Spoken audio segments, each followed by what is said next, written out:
ইউনূস সাহেব নোবেল পাওয়ার পরেই উনি এই দুই নেতা আওয়ামী লীগ বিএনপিকে বিদায় করে দিয়ে উনি গত টার্মে আপনারা জানেন উনি প্রধানমন্ত্রী হইতে চাইছিলেন। এইবারও উনি ষড়যন্ত্র করে আবারও উনি প্রধানমন্ত্রী হইতে চান।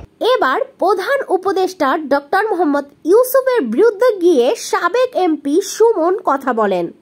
একটা মানুষ যখন বারবার প্রধানমন্ত্রী হইতে চান তখন উনি কিন্তু মনে রাখবেন যে তার মনের মধ্যে কিন্তু কোনো ভালো জিনিস নাই। পদ্মা সেতুতে উনি বিরোধিতা করছেন, শুনেন যাই করুক না কেন উনি বাংলাদেশের বিরোধিতা করতেছেন, এটা বাংলাদেশের জন্য কোনো ভালো হবে না। ব্যারিস্টার সুমন খুবই চিন্তিত দেশকে নিয়ে, দেশের কোনোদিনও ভালো হবে না এই চিন্তায় সে ঘুমাতে পারছে না।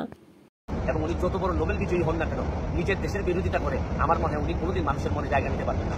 যাক, দেরিতে হলেও সে বুঝতে পেরেছে দেশের মানুষের বিরোধিতা করে কখনো দেশের মানুষের মনে জায়গা নেওয়া যায় না। কিন্তু বঙ্গবন্ধুর আদর্শের শৈলী ক্ষেত্রে আছে। আমি মাননীয় প্রধানমন্ত্রী জননেত্রী শেখ হাসিনাকে বলবো, বহুত যুদ্ধ জয় করে আপনি আসছেন, 21 গ্রেনেড হামলার মতো ওই হামলা থেকে আপনি বেঁচে আসছেন। ভাইজান, আপনাকে খুব মিস করতেছি। দেশে আসেন, জনগণ আপনাকে আদর করার জন্য প্রস্তুত। আপনার উদ্দেশ্যে একটা কথা না বললেই নয়, শেষ ভালো যার সব ভালো তার।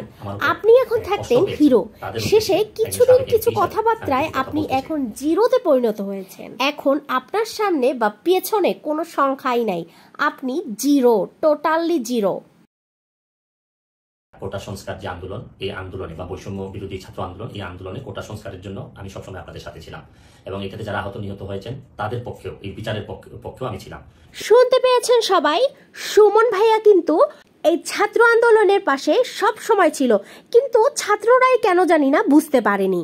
কিন্তু আমার ব্যর্থতা হচ্ছে কি আমি আপনাদেরকে বুঝাইতে পারি না, এটার জন্য আমি সম্পূর্ণ ব্যর্থ হয়েছি এবং আমি এই ব্যর্থ হওয়ার জন্য আমার যারা ফলোয়ার আছেন, যারা আমাকে নিয়ে প্রত্যাশা করেছেন, তোমাকেই তো দেশবাসী খুঁজছে। তোমার মতো দালালকে আন্দোলনকারীরা কেউই পাশে চায় নাই। প্রকৃত দেশপ্রেমিকদের নিয়ে আন্দোলন চালানো হয়েছিল। তুমি তো আমেরিকান সিটিজেনশিপ। আমি আপনাদেরকে আরেকটি কথা বলতে চাই, এখন যে কাঠামোগত সংস্কার আপনারা চাচ্ছেন, দেখেন এই সংস্কারের জন্য আমি বহু বছর আগে থেকে কাজ করে যাচ্ছি। ভাইজান, তাহলে তো সবই ঠিক ছিল, কিন্তু জাতির প্রশ্ন, শেষ পর্যন্ত আপনি কেন পালিয়ে গেলেন? আপনারা দেখেন এই দুর্নীতির বিরুদ্ধে যুদ্ধ, গত 15 বছরে আপনারা যে 2-3 জন মানুষ দুর্নীতির বিরুদ্ধে সোচ্চার ছিলেন, এর মধ্যে হয়তো আমাকে একজন আপনারা পাবেন। সো এভরিওয়ান, সবই তো শুনলেন, সুমন সাহেব ভালো নেই। সুমন সাহেব কিভাবে ভালো থাকতে পারে এই বিষয়ে আপনার মূল্যবান মতামতটি কমেন্ট বক্সে জানিয়ে যাবেন। ধন্যবাদ সবাইকে।